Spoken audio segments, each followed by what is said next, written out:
From Hollywood, it's time now for... Johnny Dollar. Paul Hempel, Johnny, at Continental Insurance Trust. Well, it's about time, Paul. I began to think you got yourself another boy. Matter of fact, the company has taken on a couple of staff investigators. Why, the dirty so-and-so. But I managed to convince the brass that you should handle this one. Which one? Protection for one of our clients, Johnny. His name is John R. Welton. His life is being threatened. Oh, I get it. When there's a chance of somebody getting hurt, you don't want your own men to take any chances. Okay, I'll tell Randy Singer it's no go. Sergeant Randy Singer? Oh, he's a lieutenant now. 18th Precinct homicide down in New York? That's right. Now, Singer has told us that if we send you down there, you'll cooperate. He send anyone else, no. And another thing. What's that? There'll be a nice fee in addition to your expense account if you manage to keep this man Welton alive. Oh, how much? $2,000. $3,000. $2,000, Johnny. Well? Well, it's been a long time since I've seen Randy Singer. Maybe I ought to run down there and say hello.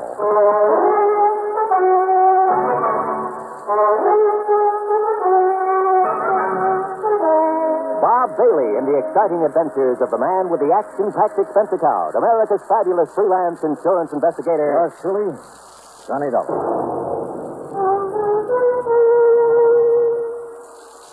And now, Act One of yours truly, Johnny Dollar.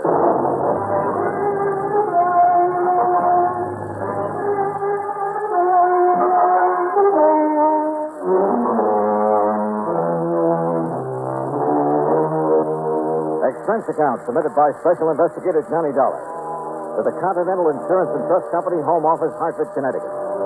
Following is an account of expenses incurred during my investigation of the Wayward killer matter.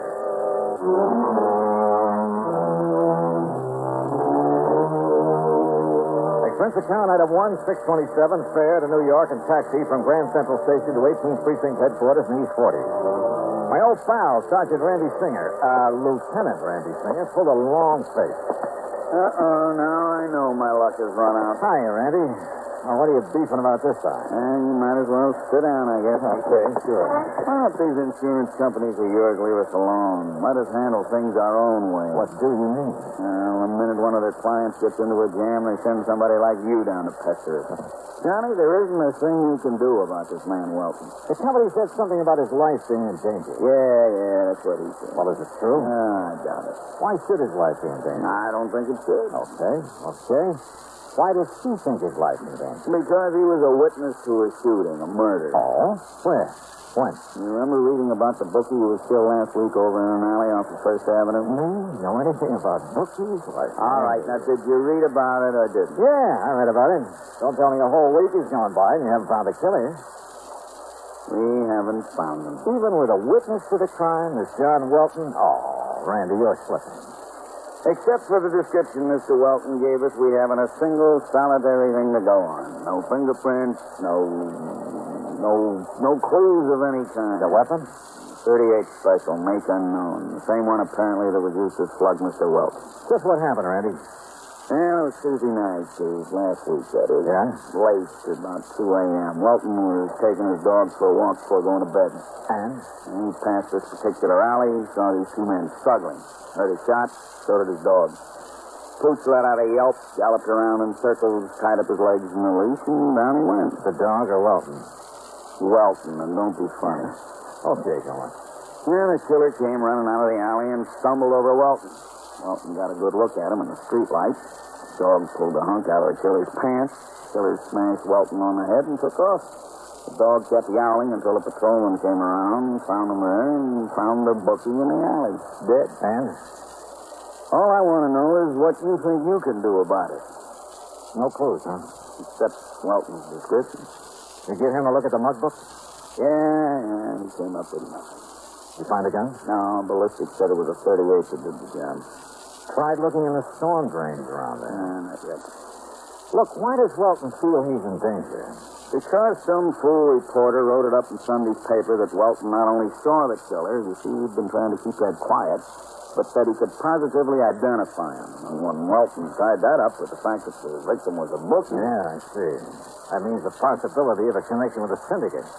Or if he didn't play ball with the syndicate, they decided to knock him off. Well, now, Johnny, we don't like to admit that there might be a syndicate in operation anymore. Sure. Yeah. Sure, the town's absolutely clean. Well, now, I sure. didn't say... All your handsome lads in uniform have to do is march in the St. Patrick's Day parade, be on hand to welcome important foreign dignitaries. Yes. Or snitch apples off the fruit stands over on 10th Avenue. Johnny... The fact remains that I think Welton's right. Bookmaking is a racket. Rackets mean racketeers. And as a mobster who killed that book, he was smart enough to leave you no clues. He's smart enough to shut the mouth of anybody who might be able to identify him permanently. Have you got a guard on Welton? Well, he's after one, and I've arranged for... Where does he live? Over on East 53rd. Tim Conroy, the man I'm going to send over there, just reported in. Then tell Conroy I'm going over there with him. But, Johnny, what for? What can you possibly do that we haven't done? Well, look, Randy, I'm getting such a nice, big, fat fee on this, I have to at least look like I'm earning. Sure. Oh, set the goal, Oh, Conroy, come in. Who knows, Randy? Maybe I'll even solve a murder. Conroy, get this wise guy out of here, will you? Mr. Dollar, nice to see you again. Hi, Dollar. Yeah, your dear old pal Johnny Dollar. Now take him with you. Take him anywhere, but get him out of here. Yes, sir. You'll be sorry you're being nasty to me, Randy. Johnny, so help me. Yeah, it was pretty obvious Randy hadn't gotten anywhere on the case. And believe it or not, that he was glad I'd come along. But my job was solely to protect Mr. Welton. So in Conroy's prowl car, we drove over to the little apartment building on East 53rd. Drove over to find a crowd milling about in front of the place. A crowd that included a couple of New York planners.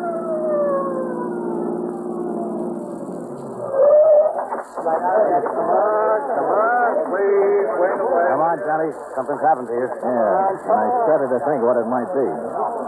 Wilson, McCarthy, what's happening around here? You're a little late, Conroy. What's up? Well, don't you see him laying there? What? Who is he, officer? Man named Welton. John R. Welton.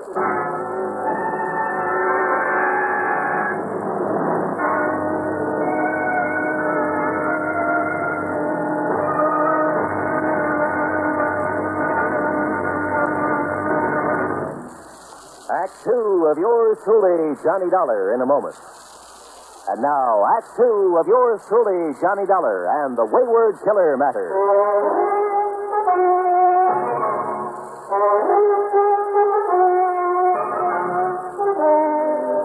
It looked as though I got there too late. The man for whom I was supposed to act as bodyguard lay sprawled awkwardly on the sidewalk in front of his apartment. Yeah, that's Mr. Welton, all right. Johnny, looks like you and your insurance company just lost a client. Hey, get this crowd back. He's still breathing. Come on, get him back. All right. Get him there now. Get back, all of you. Get back in the town. Has anybody sent for a doctor? We got one on the way, Mr. Dollar. How did it happen, McCarthy? Do you know? Well, some kids were playing out here on the sidewalk. A couple of mothers with them. They heard a lot of noise up in Mr. Welton's apartment. Up there on the second floor. What kind of... You see up there where the windows broke out of the frame? Yeah, I see. What kind of noise? Like a big fight, they said. And Mr. Welton yelling for help. He was yelling bloody murder, they said. They hear anybody else? Anything else? No, sir, not even the dog. Sure.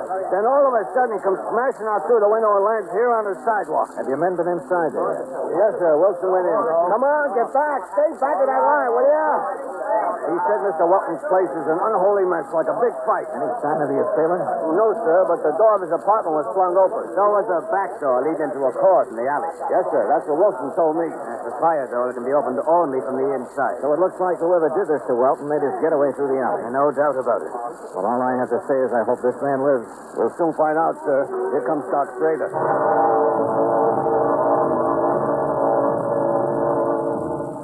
Doc Strader made a quick inspection, then had us take Welton up to his apartment on the second floor. Fortunately, he wasn't hurt badly. No bones were broken.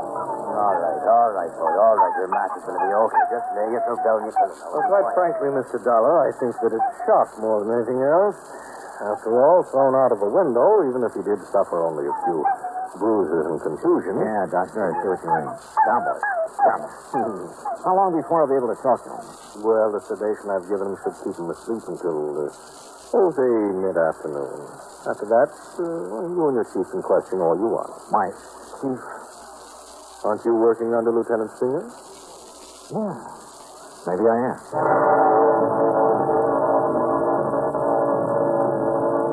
Randy Singer himself came over and took charge.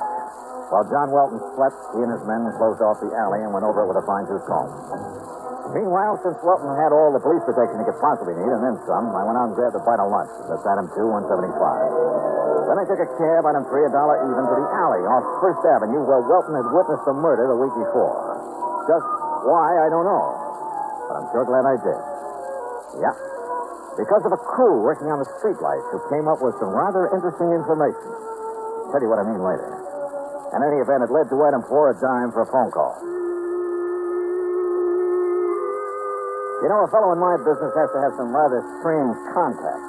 My call was to one of them, to a man Lieutenant Randy Singer would have known by name, at least, would probably have liked to get his hands on, or, more to the point, would like to have had some concrete evidence against for a number of things.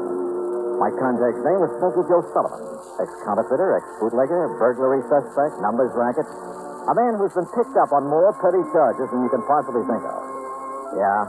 In a city with an underworld the size of New York, a man like Smokey's good to know, on occasion.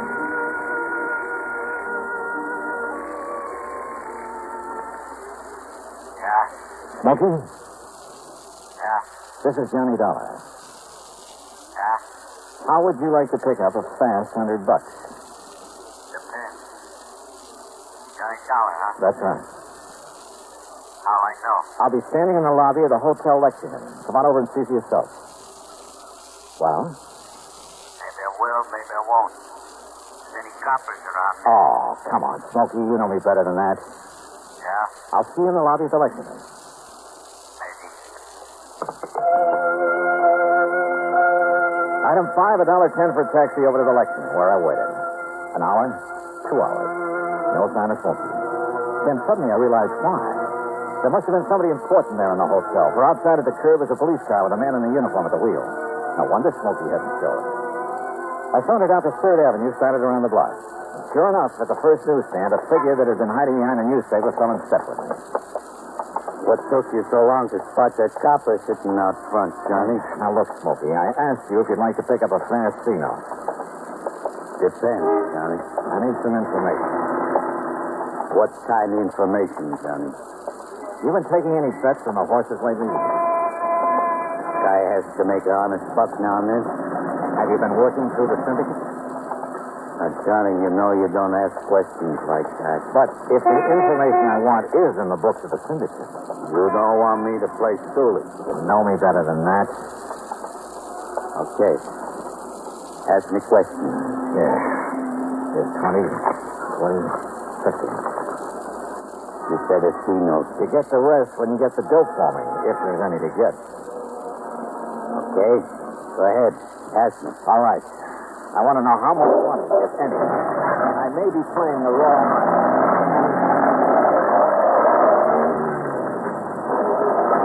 Okay, Johnny. If I find out anything. Good.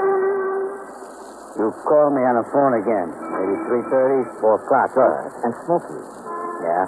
if there is such information to be had, and you get it, maybe I'll double that fee. Okay, Johnny.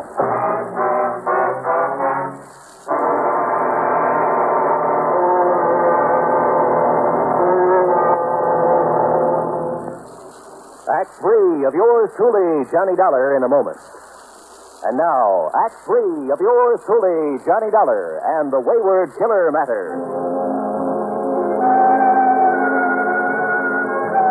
Expense account item 6.95 for a cab back to John R. Welton's apartment on East 53rd. Randy Singer's boys had found no clue to the identity of Welton's attacker. Welton himself was beginning to stir. Yeah, we'll be able to talk to him any minute now, Johnny. Okay, good. Hello, now get down, boy. Go lay on your pillows. Incidentally, we found the gun that was used in the murder he witnessed last week. Oh, where?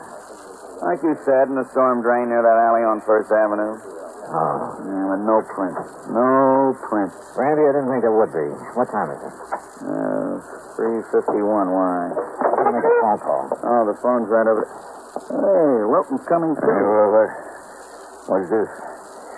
What goes on here? It's all right, Mr. Welton. You're going to be okay. Police. That's right. Yeah. Got a phone. Thank you. I beg you, Yeah, I'm afraid we got here a little too late, but you're going to be okay. The doc says so. That man, the man who attacked me. The same one you talked to at the murder? Yes. Yes. Smokey, this is Johnny Dollar. Johnny Dollar. Yeah? What? 23,400. 23. Yeah, I got it. Good boy. What did he say I'll about... meet you at the Lex at, say, 6 p.m. And... Okay, the newsstand. Mr. Dollar, what did you say about me? Yeah, Johnny, what goes? Funny. How would you like to make an arrest? Arrest? That's right, Randy. Of the man who killed that bookie. When you know who he is? Yeah, Walton, I sure do. And, Randy, I'm ashamed of you. What? Come here, boy. Now, listen, Johnny, This will you... pup really deserves the credit. Good boy. Now, down. Johnny, what under the sun are you talking The about? night of that murder. Welton says the pup chewed a hunk out of the killer's pants. Yes. He was trying to defend me. You say that killer struck you, Welton. He did. But he made no move to hurt the dog. Well, Now, believe me, that doesn't make sense. He would have put a bullet in him even before he struck you. now, Mr. Now, what Dollar. about this so-called fight here in your apartment a couple of hours ago? He was the same man. Yeah? And did the dog attempt to fight him off? No. Because there was nobody for him to fight.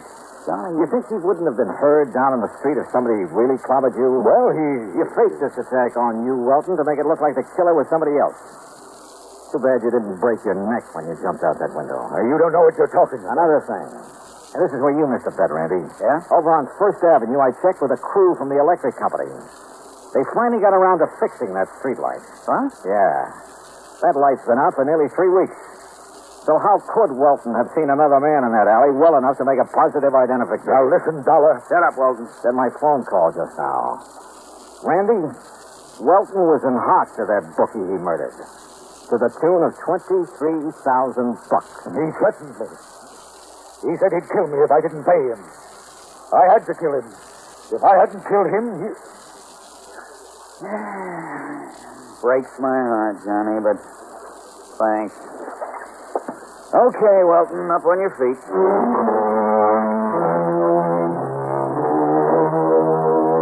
Item 7, $65 even for a night on the town. Randy needed some relaxation. Item 8, $200 to Smokey Joe Sullivan. Expense account total, including a trip back to Hartford, $315.17. And don't forget that $2,000 you promised me. After all, Welton's still alive. For a while, at least. Yours truly, Johnny Dollar.